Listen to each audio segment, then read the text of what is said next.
এই যে শুনছেন, সাদা কাফন ছাড়া আপনার আপন বলতে কিছুই নাই। হকগুলো এই স্বার্থের কাঙ্গাল, বুঝলেন? এই স্বার্থ ফুরাই গেলে গা হকগুলি আপনার সাইডে চলে যাবো গা। আর যখন হকগুলি আপনার সাইডে যাইব, তখন দেখবেন আপনার এই সাদা কাফনই একমাত্র আপন হয়ে থাকবো। তা বা কয়দিন কন? আহারে জীবন, কিসের লাইগা এত কিছু করতেছি? এরই নাম কি জীবন? এই আছি, এইটাই ফুটুস ফুটুস। কিছুই তো আমার লোকে কবরে যাইব না। না যাইব আমার শখের মোবাইল ফোনটা, না যাইব আমার শখের গাড়িটা, আর না যাইব আমার শখের বাড়িটা।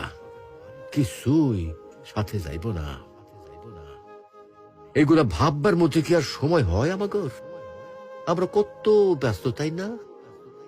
আহারে জীবন,